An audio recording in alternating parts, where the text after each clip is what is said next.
button. All right. So it is recording. Hopefully it records the screen. And my ugly mug isn't present in the videos. And if it is, oh well, you know.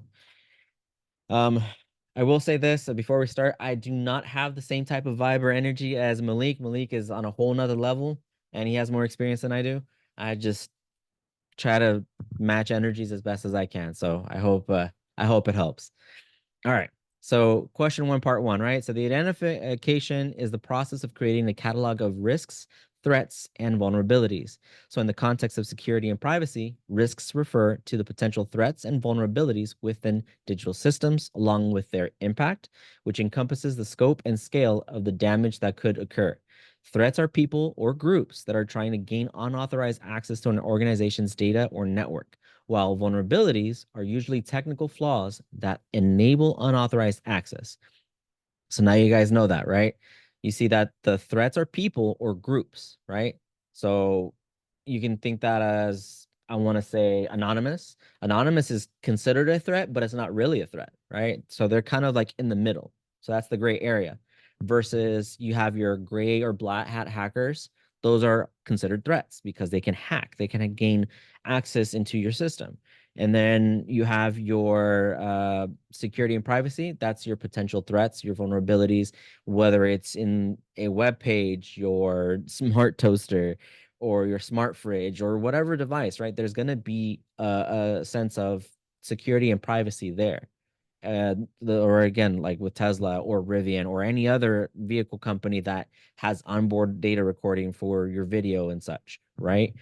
So, drawing from the incident where Tesla employees misused access to customers' in car video footage, including sharing sensitive content internally, assess the threats and vulnerabilities for maintaining customers' data privacy and fill the chart accordingly. So, you just kind of write it out if you can. Just put in the risk, then you can either do a comma or whatever, and then put in if it's a threat or a vulnerability. So, the risk itself is human risk. What do you guys think it would be more? Would it be more towards a threat or would it be more of a vulnerability?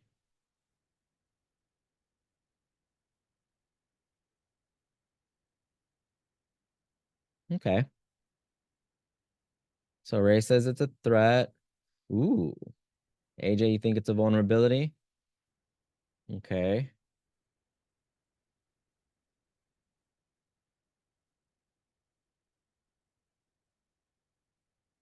Let's see. Cordelia. Ooh, I like that. Thank you. Thank you. So you put it as human risk, social engineering, which is also lack of training. Yeah. Technical risk, communication interception, and unencrypted messaging. Okay.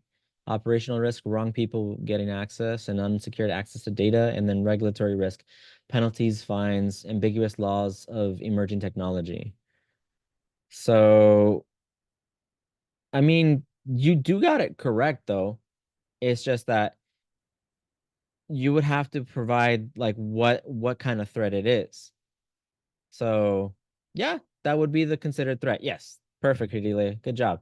So it would be a sense of there's the threat of human risk, which is the social engineering, and then the vulnerability of it is because of lack of training. Yeah.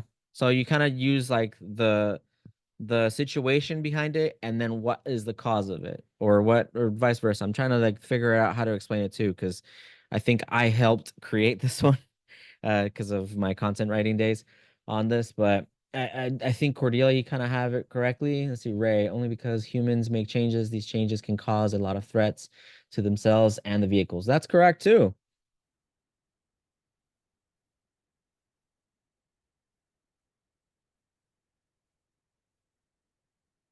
But I hope that makes more sense now. So you see the risk, so it's the human risk.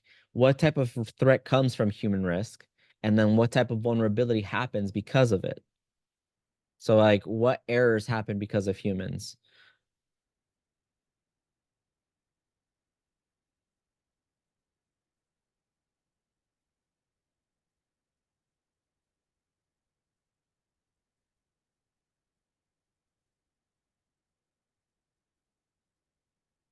Right. How about technical risk? Anybody else? I'm gonna go out these one by one, if anything, to kind of give you guys a bit of time to process, think, write them out. Cordelia already kind of went ahead, and actually that makes those that you selected, Cordelia, actually make a lot of sense. And I feel like those feel like should be accurate because those are exactly how you would analyze it. What is the threat? So you for human risk, you put threat is the social engineering. What happens because of that type of threat? It has a local lack of vulnerability, lack of training. Sorry, lack of training. So the human risk, because we have lack of training, we end up receiving social engineering situations, or even something further and beyond that, right? And technical risks, same thing. So you guys kind of get the gist of it. Feel free to drop it into the chat if you have questions. If there's maybe something you want to discuss because of it, or you have like maybe a rebuttal to it, you know? Um,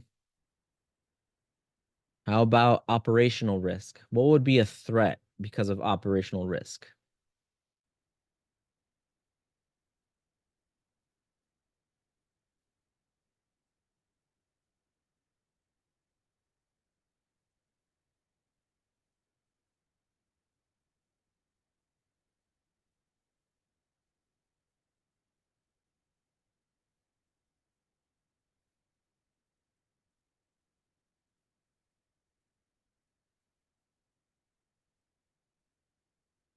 Yeah, that actually is correct. Take control of camera or steering wheel. Yeah, that would be one, but you have to think of it more along the lines of they have the recordings. So it's not something in real in IRL, right? In real time. IRT, sorry, IRT. Um, okay, a malfunction is an operational risk, yes, or operational risk within the threat.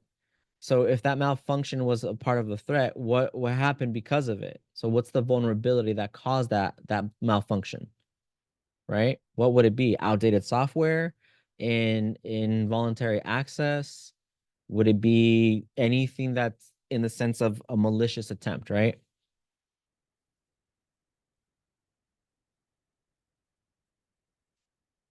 Sorry, and I'm looking through a couple of chats here on the side as well to make sure everything here.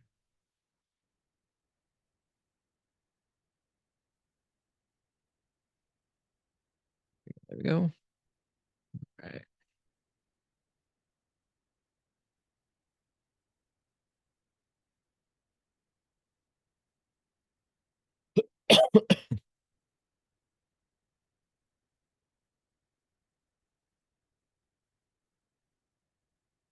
If you guys feel comfortable with your answers, let me know. I can move on to the next one. All right. And if you want to discuss it further, please feel free to let me know. I can give you my perspective or point of view, try to give you maybe like the understanding or answers from these as well. I'm basically looking at it as if first time, you know? Let's see, either it can be a hack or software outdated. Yeah, supposedly these recalls are filed internally, no service visit. Yeah, that would actually be it. It's kind of like those recalls that you guys get on the regular vehicles, right? On your ICE vehicles, internal combustion engine vehicles. You get those calls or those email. Uh-oh. My microphone changed. What happened here? Let's see. Okay, can you guys still hear me? Yeah, okay. That was weird. It gave me a notification saying that my microphone changed.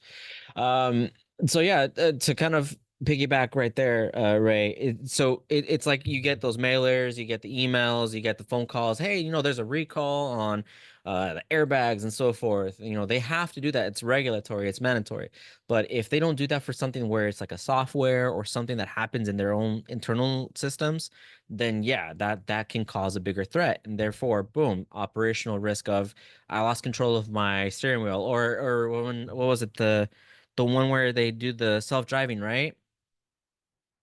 My aunt has a Tesla, and I sent a recall told her to visit. She said no, they did. I mean, yes and no. Ironically, so they do technically do that remotely, but there's other times where they send out a service person out to your home to do that. But in retrospect, to kind of continue, the the things that happen because of not following order or following policy, that there's like a recall on anything, that can cause the issues with, the vehicles, like the one where it was the self-driving feature that was enabled for some Teslas, where a lot of people were using that too frequently, and they would either like not touch. I think it was they don't touch the steering wheel. It self drives, and either there was a malfunction where it continued to drive too fast, too slow, or it would brake all of a sudden and then cause a crash. I don't know if you guys have seen those reports where it was a malfunction with Teslas in regards to that. So that would be, in a sense, a vulnerability that wasn't taken into consideration and caused a threat for almost everybody in the US and parts of Canada and China and everywhere else, you know? Yeah, see, there you go, the ABS system failure. So there's that, right? What about a regulatory risk? What would you consider a regulatory risk? Like, what is the threat behind it?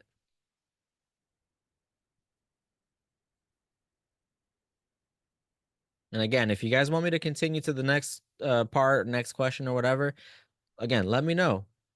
Yes, Demon. That non-compliance would be a regulatory threat. Now, because of the non-compliance, what type of vulnerability happens, or is it going on?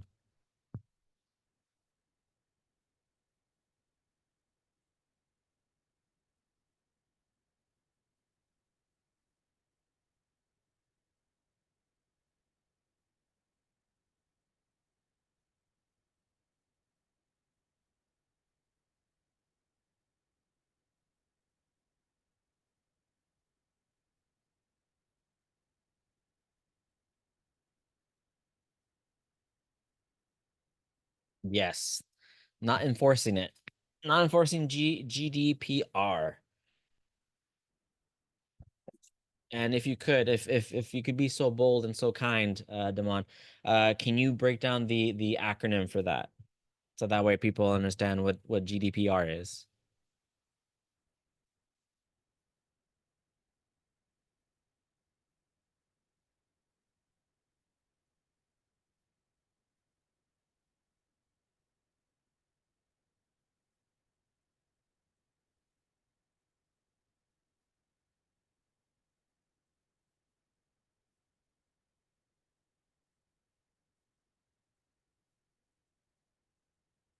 There you go. General Data Protection and Regulation.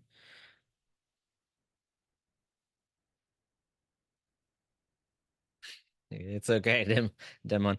I understood what you meant by that last one. Awesome, awesome. All right, all right. So, anybody else? Any other thoughts, considerations, rebuking thoughts behind this? If not, it's perfectly fine. I'm gonna go ahead and move forward to the next one, all right? So this one's a little different. So, assessment is the process of ranking and categorizing risks based on their risk score, considering factors such as likelihood, anticipated impact, severity, and scope. And to identify these risks, you should they that wow, English is hard today. To identify risks that should be addressed first. So let's complete the chart below in order to identify the risks, threats, and vulnerabilities that you identified in the very first one, right? So based off of the risk, the human risk, what kind of likelihood would you expect out of it? Would it be high, medium, low? What do you think? If you've already answered these, feel free to share and we can kind of talk about it a little bit further too. All right. So AJ, you say that it would be high. Okay, Ray, you think so? They're the same. Nice. Always high. I feel like it is. It's always going to be a high risk when it comes to humans. Because to err is to human. Am I right? All right. Now, what about on a level of severity? What would be the severity behind human risk? One obviously being the lowest, or sorry, four being the lowest and one being the highest. I believe that's how they usually rank it. Yes, severity one. And I think most of you that work in the Amazon field, in the IT side, severity one issues, obviously those are like priorities, top priority to resolve, fix, and get it working once again, right? And believe me, I know about P1s. That's what we called them back when I worked for Rivian. Oh, really? Tech is usually severity too? Okay. I mean, that would make sense. It's the flip. So four would be the lowest, one would be the highest. If I'm speaking in tech terms, Cordelia. Kind of like how if you look above what Ray said that techs usually handle or deal with severity twos. Severity ones would be ISE. Okay. Nice. Oh, LSE, sorry. I swear I know how to read. It's just it looks like a capital I. Oh, gotcha. All right. Cool. So it seems like everybody's saying it's a one. So yeah, it would be a severity one. Human risk is always going to be a top priority. It's always going to be the likelihood is always going to be high because, to err is to human, like I mentioned, we're all going to make mistakes and there's always going to be a constant slip up no matter what happens or who does it or who says it, right? All right, what about technical risk? What is the likelihood of a technical risk to happen in any kind of business or company, or even just with Tesla? And forgive me for my blanket covering consistently. I'm like Mona. I work in the basement. I'm a basement gremlin currently. Ooh, okay. So AJ, you think it would be a medium likelihood of risk. Ray thinks it would be high. Anyone else think the same as Ray or AJ? Okay, Corey, you think it would be high? Okay. Ooh, okay. So far we got two for two, three for two. Oh, three for three. Dang, we're neck and neck with these. All right.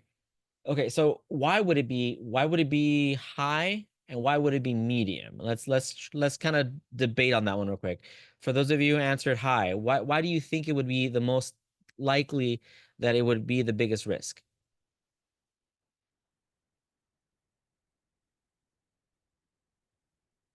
Aside from Aristides saying that that things break all the time. I mean, yeah, but when things don't break, what's the expectancy behind it, right? How often do you think you're expecting it? Hence the word likelihood, right? Likelihood is the expectancy of things to break. So, what is the expectancy of things breaking all the time? Are you expecting it in a consistent manner? Let's see, Ray, technical issues always cause an issue with how things are flowing. Okay, I mean, that's correct. Let's see, AJ, since you answered medium, you said because once implemented, it usually just updates and things to maintain the technical side of things. Okay. But let's say, for example, you do push like a specific thing to be implemented into the system. Updates have been pushed, everything's working perfectly fine, but the issue doesn't happen until about maybe 6 to about 8 months down the line. Would that be something that's still considered medium or still considered high?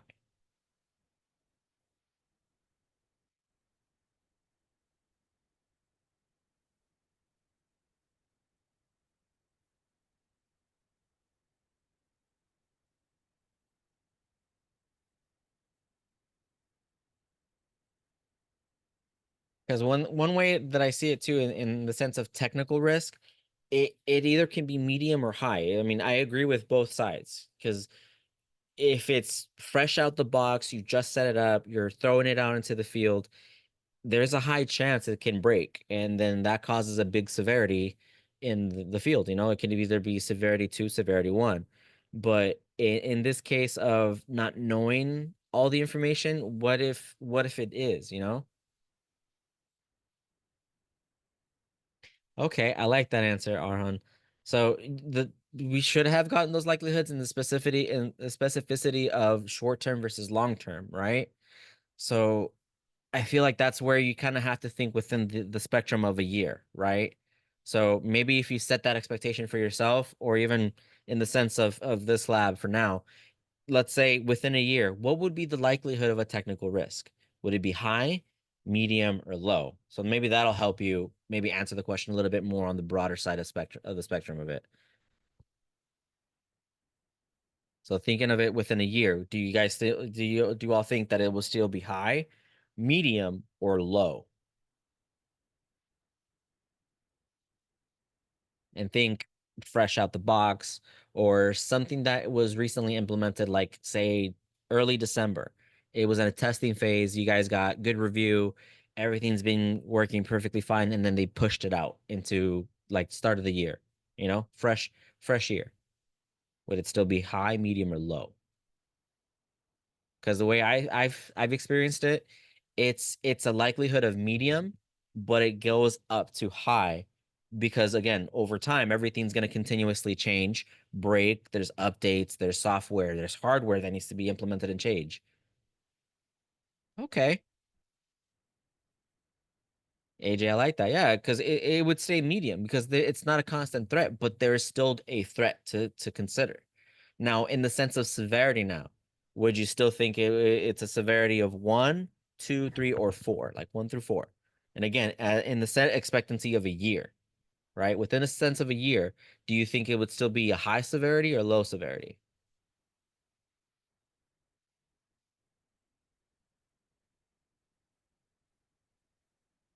Okay. So medium low severity. Okay, I like that. I like that. Ooh, okay, Austin. You said it as a severity too. So medium high.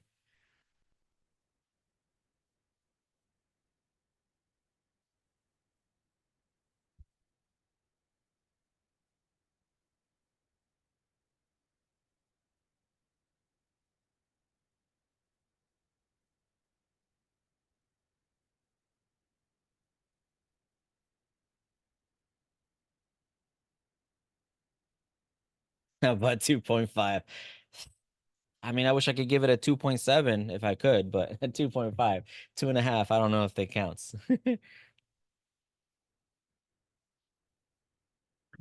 Question, Matthew. Sure. We're talking about maintaining the customer's data privacy, right? Yes. Okay. And the technical risk of somebody getting it, Mm-hmm. of it being exposed through some patch or vulnerability Mm-hmm. within 1 year when everybody's going after Tesla. Mm-hmm. Yeah. If they get a hold of all that information. Yeah. It Okay. would cause a big problem.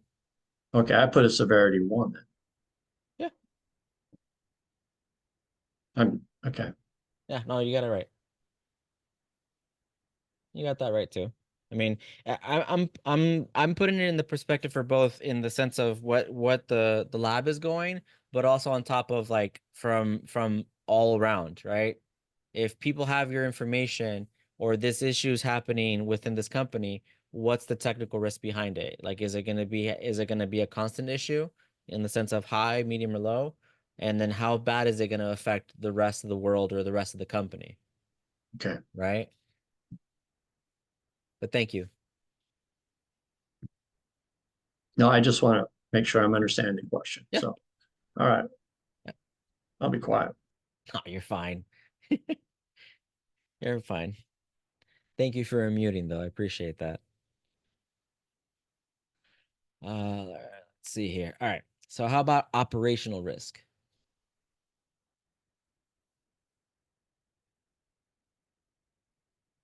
What would be the operational risk from this type of data breach or any type of data breach that would happen with any other type of company, whether it's Tesla, Rivian, and whatnot?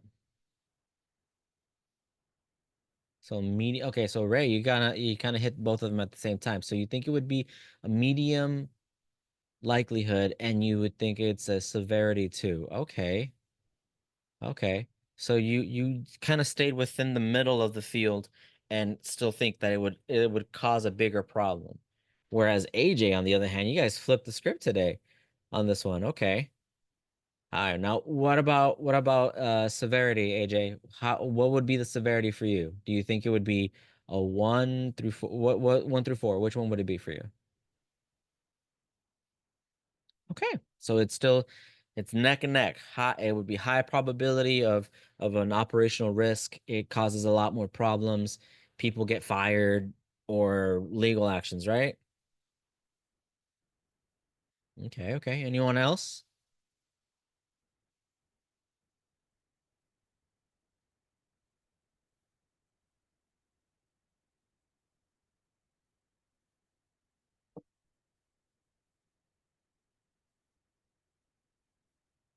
Okay, Cordelia.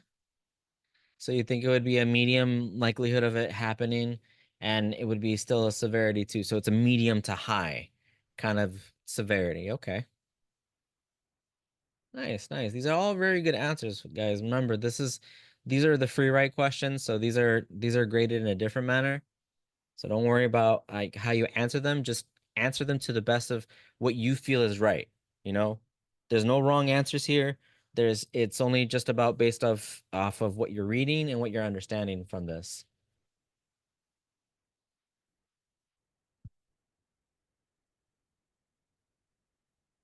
All right. Perfect.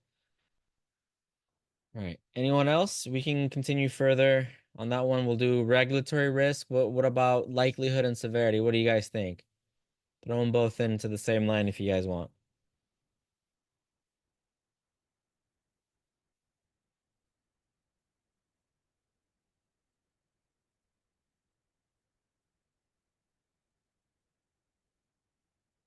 Low and severity 4. Okay. Yeah, I mean, I agree with you, Dirk, too, on that one, in the sense of like it's not likely that it would have it happen because obviously there's the regulatory regulations and rules and such stay in place, and if they exercise properly, then of course that's where the severity stays low.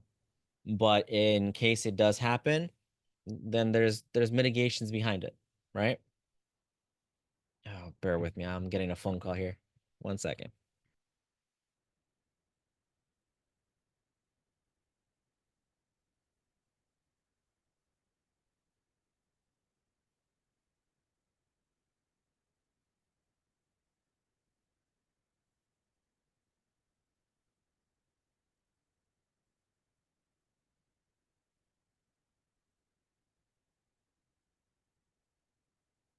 All right.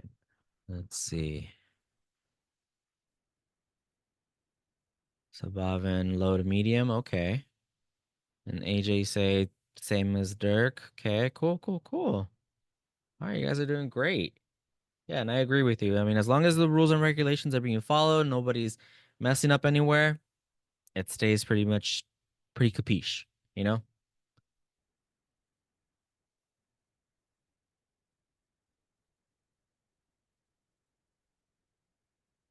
Nice. Yeah. Very well thought. Very well thought and very well said, Cordelia. I like that. Nice. All right. All right. So I'm gonna move on to the next one here. Looks like we got one, two, three here on this page. We're at mitigation and establishing a collection of suitable responses for each risk. Let's see here. Give me 1 second. I'm gonna have to use the restroom really quick. So bear with me here. If you guys need a moment to grab some water, take a quick stretch break, I'm gonna give you guys a quick second here while I come back, okay? All right, let's see here. Get myself nice and cozy and comfy. It's cold down here. It's hot out there, but it's cold in here. Whew. All right.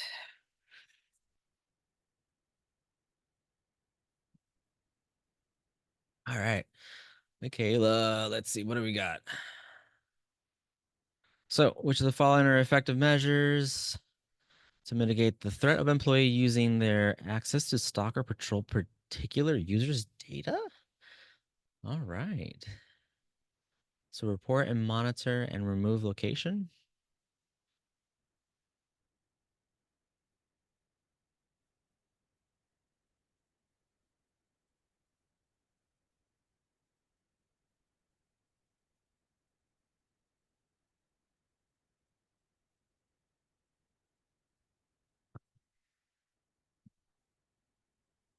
All right.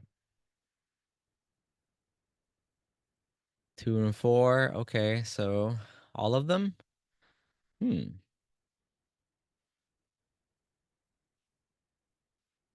Let's see. Michaela said report and monitor and remove locations. So report and monitor and remove location. All right. So we said these two. Derek, you say all of them. Caleb says all of them. And Angel says 2 and 4. Let's see. Let's go with the first two. All right. Let me see. I'll check it. Does it give me? No, it doesn't give it to me. All right. And I apologize for the dark background. The brightness hurts my eyes. But all right. Well, I mean, we're saying that all of them. So, Caleb, why do you think it would be all of them, though? Because, I mean, if we remove the location data and blur faces from the videos before the employees have access to them, it gives them that opportunity to give privacy, right? Same thing for the employee having the training and such. Limiting access to video data to data labelers with legitimate reason. I mean, that's true, but what if it involves police, right? What if they come up with like some sort of like actionable form or something? I don't know the term. Forgive my ignorance on that. But let's say they come in with a court order saying, "Hey, we need the data recordings from XYZ day for this person because they got into an accident and so forth," right? Like there's certain litigations that are presented because of it, right? So there's that. And then report and monitor employees who take screenshots of customer videos. Like I feel like when it comes to that, it would involve also the company's fault of limiting that type of access, right? Like they would have to disable screenshot or screen share or any type of thing like that. Obviously, it won't prevent them using their phones, but using the computer to, hey, let me screenshot this and so on and so forth, right? Let's see. Cordelia, you said my reasoning against the legitimate reasoning one. Okay. Was that the employee sharing data were employees with legitimate reasons to access? Well, yeah, that's very true. They were the ones that were taking screenshot recordings and others, and sharing with others with people. I mean, yeah. I mean, I agree with you there. But yeah, no, I mean that's pretty much a good thought too. Like you got a good thought process.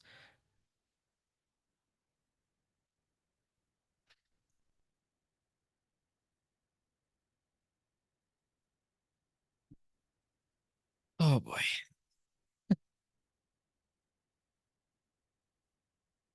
All right. Sorry, my daughter just woke up from her nap, so she's upstairs doing something else.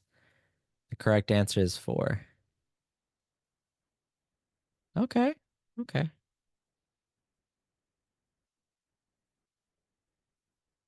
But you say Kodio says that it's all of them?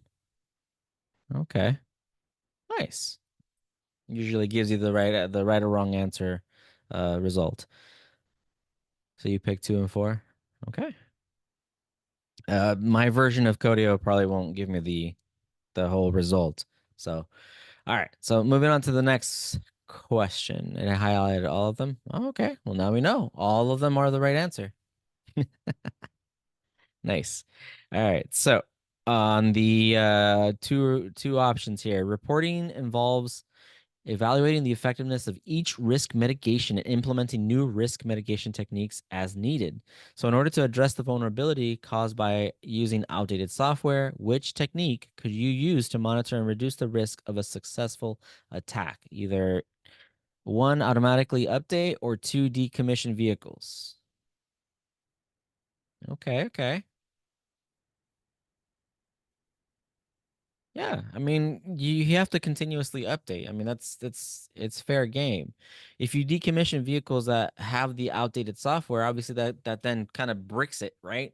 You can't use it, you can't drive it. Therefore, that customer either needs to purchase a brand new one or they have to receive like some sort of replacement, right? So you guys are all correct. Automatically updating them, making sure that everything stays up to date and make sure that there's no failed software, right? Let's see here. Right. All right, next one. Governance is the process of organizing the people and data required to perform risk management. Who within the company would be in charge of implementing the mitigation or mitigations you suggested in 1C, right? And if you guys remember 1C, I think it was This one right here. So the CEO, HR, an individual engineer, and security analyst. Ooh, Cordelia. So you would just think the CEO, HR, and the sec analyst. Okay. Anyone else?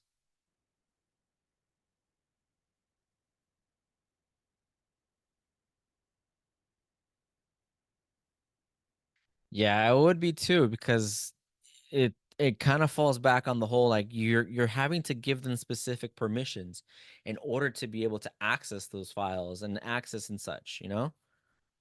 All right, Ray, you think all of them? Okay. Okay. But let's see. AJ, you think one and four. So you think HR and the CEO. Okay. Okay. So all of them except the finance team or the finance analyst, yes, because I mean they're dealing with finances. What are they going to expect to implement in the sense of, giving specific delegated access, right?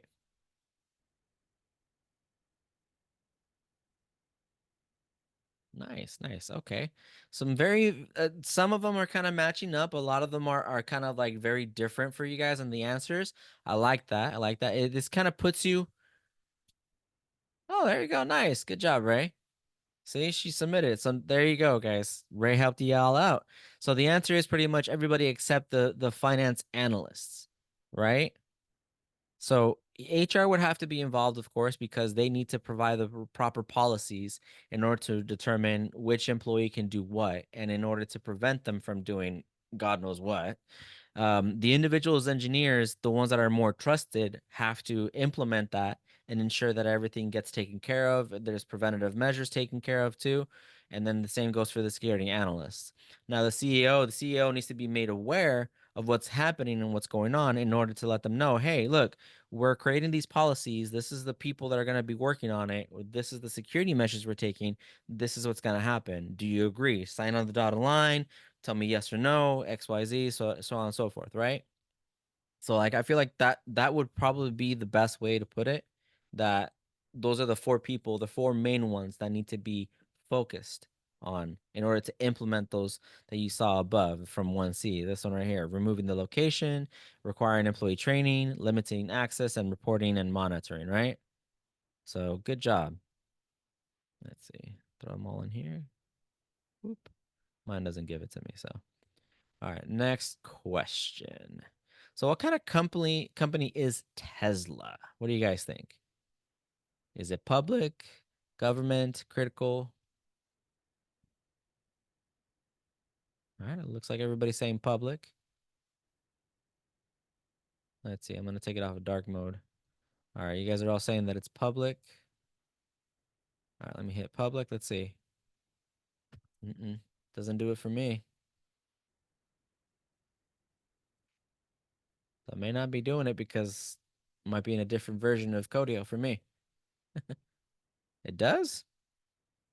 Doesn't show for me. I don't know why. Oh, so if I were to select a different one, the wrong one, it would show it wrong then. Gotcha. All right. Looks like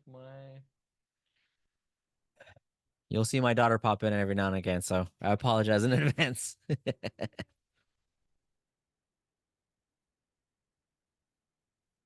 All right. Check the previous screen. All right, let me see. Ah, okay, I see. You're right. I apologize. I stand corrected. Thank you for that, Iman. All right. All right. So if you guys want, I'll keep it in light mode so that way we can see if we've got the right answers or the wrong ones. All right. So next question, what privacy regulation or regulations apply to Tesla? Would it be GDPR, HIPAA, the cyber incident one? Let's see. So you're saying GDPR and CCPA. We're seeing GDPR and okay, we got for 1 and 4, we got 1 and 3. Please don't mess with that. Thank you. So it wouldn't be HIPAA? Well, of course not. We're not in the healthcare environment.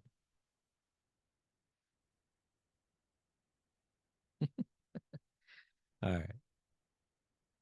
Very nice, very nice. All right. So let's say we go with 1 and 4, right? Let's say we go 1 and 4. Let's check it out.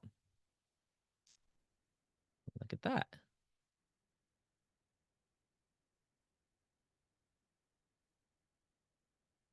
Nice. Good analyzing on the on the last question. There you go, Cordelia. Yep, it is not a CIRCIA, a Cyber Incident Reporting for Critical Infrastructure Act. All right, next. Did Tesla follow the reporting procedure to notify the government of the potential privacy violation?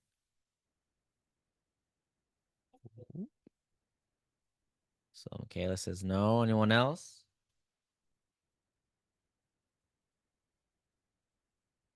Nice. Yep, it's a big old hard nope. It's a big old hard nope.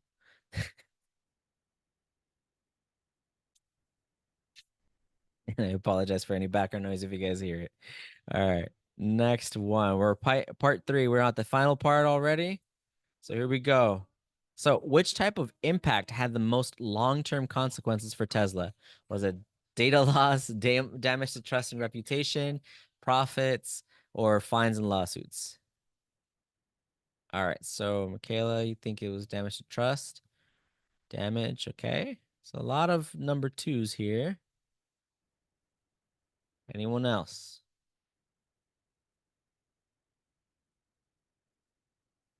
All right. Let's take a look. Very nice. All right. So, what do you guys think? Are you guys surprised that Tesla didn't, receive a harsher punishment to the situation that they caused? Yeah, I'm not surprised either. Now, in your own way of explaining it, what do you guys think that should have been done to Tesla for the situation that happened? For those ex-employees having access to that personal information and violating the policies and privacies. You would think that they would pay those fines, Cordelia. Yeah, definitely, definitely lawsuits. Those are one of the many things that should have happened to them. Yeah. Harsher fines, paying like a lump sum of money, or even paying out those customers that they invaded their privacy and such, right? Maybe, a couple $100,000 or something, or even just discounting something in specific to like their accounts and such. Like that's something that could have been taken into consideration.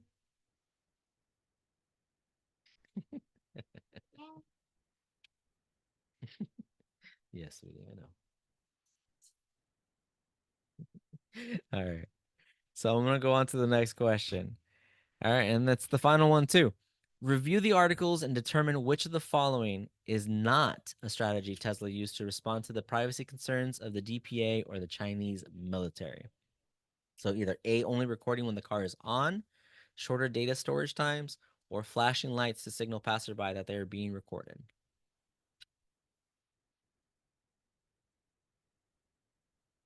So you're not sure about the other two, Cordelia? Michaela says data storage times, okay, and the car being on. So which one is not? All right, so let's see here. So I'm gonna go with being the car that is on or shorter data storage times. Let's see. I'm gonna go with shorter data storage times. Let's see. Hmm, I got it green. So while the car is on, it'll record. At least that's what I'm aware of. And like Cordelia. And regarding the flashing lights, I don't think it does it. It just automatically does it. I don't know if you've seen those videos where people leave their Teslas either charging or it's already there. They go into the store and you see that they do those videos where, oh, like this one person tried to steal my Tesla and such. Boom. It's recording. So you can't really say that because it already happens. Versus the car being on, the car is on regardless because it's on a recharged battery in a sense. So it being on a recharged battery, the camera is always going to be recording. It just depends on when a person passes by or somebody bumps it or just any type of incident. It's always going to start recording, but it does snippets, it does clips and such, right?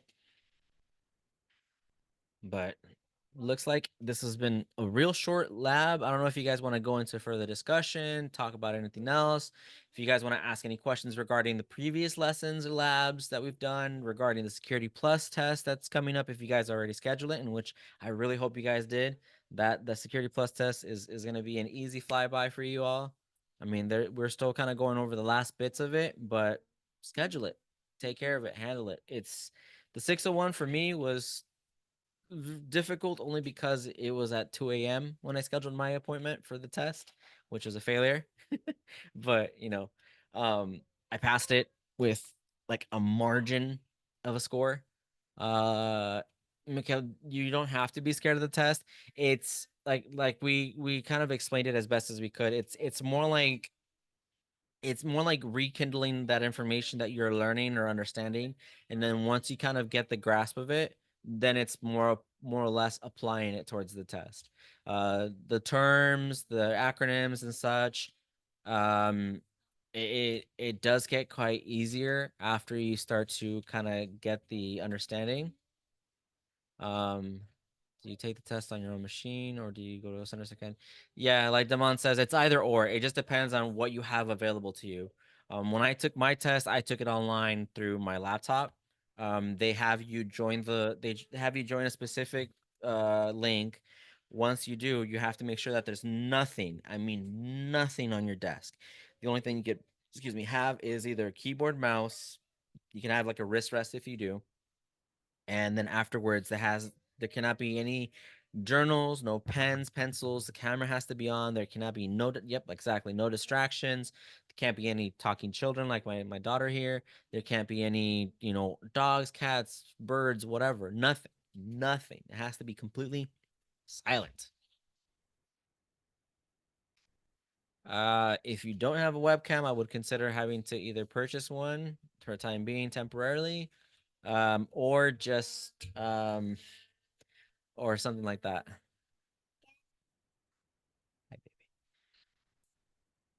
But yeah, testing center. I feel like going to a testing center for your Security Plus test is a lot more nerve-wracking compared to feeling like doing it in the comfort of your own home, because at least you're in a controlled environment. Versus in a center, you don't have control over that. They have control over you, right? But again, it's strictly up to you what you feel most comfortable with doing, whether it's in a center or at home, and so forth.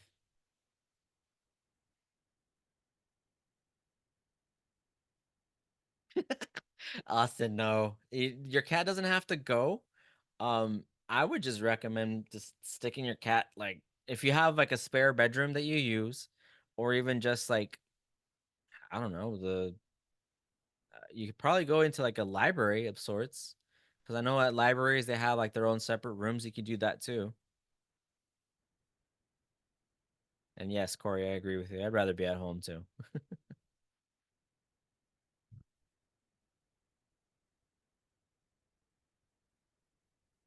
Does anybody have any other questions, any other concerns, anything about today's lab, or even just, I don't know, any specific questions, whether it's towards like the career that I'm in myself, or what I did for the test, or what I do in a sense? Again, the floor is open. We have plenty of time for this lab. We could go over any other questions, discuss anything. Again, it's an open table right now. So for my test, because I was actually part of what I call the Cyber Zero team. I started this whole cybersecurity quest for Correlation One. So I was the guinea pig of sorts. Um, I already have experience in the IT world and realm, so you're welcome, Damon.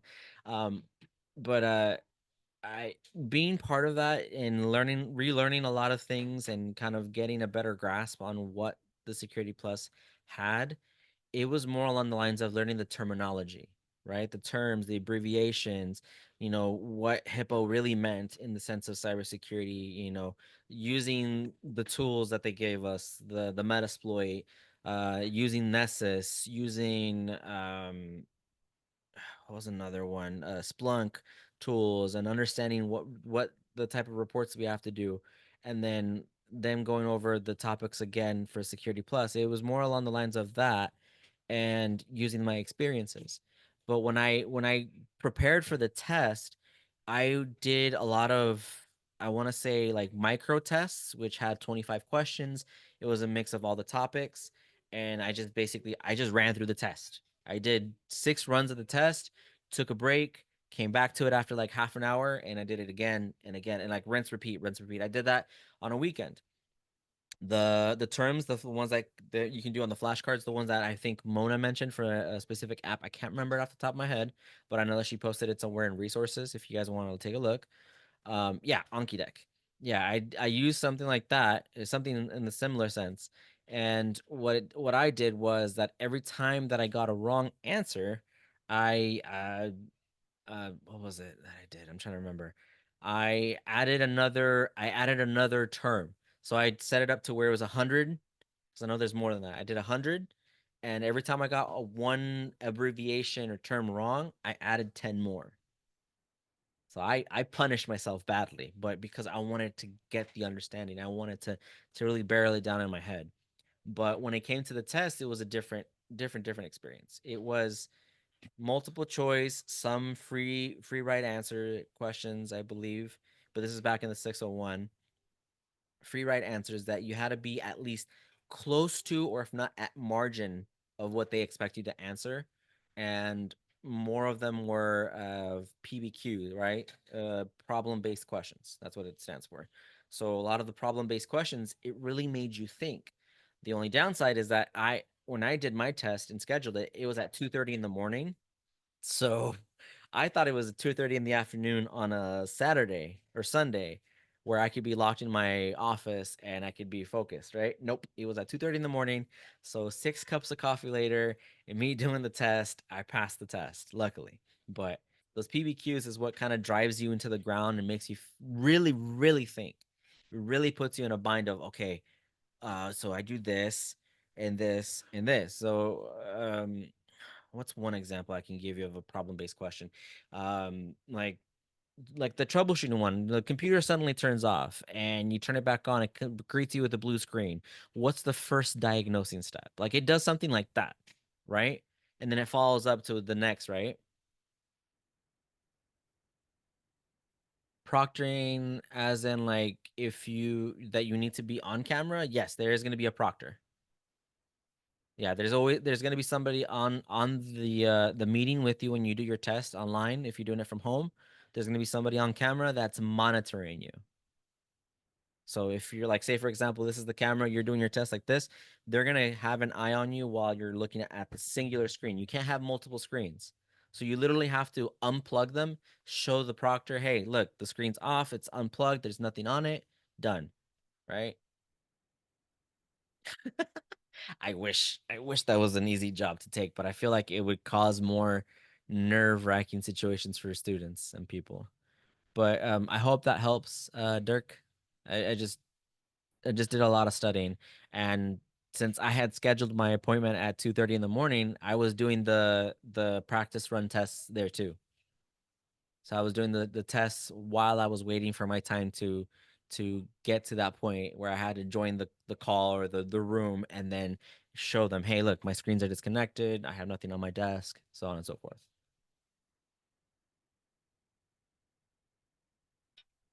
Any other questions? Anyone else that they want to ask anything? Comments, concerns? Yes. Yes, you can choose a date and a time for the test. I believe everything that you need would be under the official announcements tab in Slack. You can schedule your appointment through there and using the voucher that they give you. And then going from there, you just schedule it to how you feel you're comfortable and ready.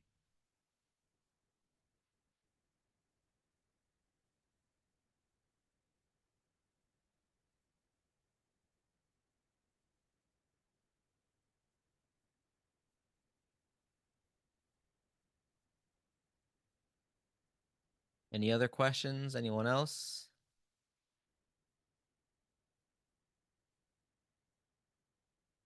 You're welcome, Dirk.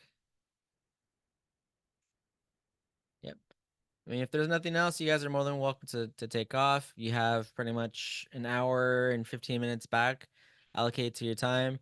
Thank you as well, everyone who participated, answered, and threw in messages. Michaela, have a good rest of your Friday as well. Have a great weekend, everybody. Stay safe. For those of you dealing with the hurricane disaster, I hope you all are recovering and are safe.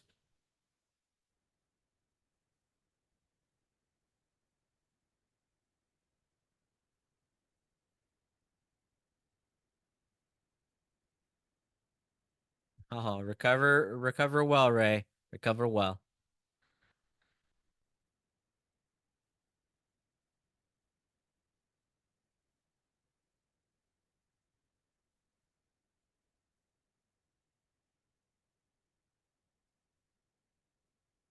You as well, Corey.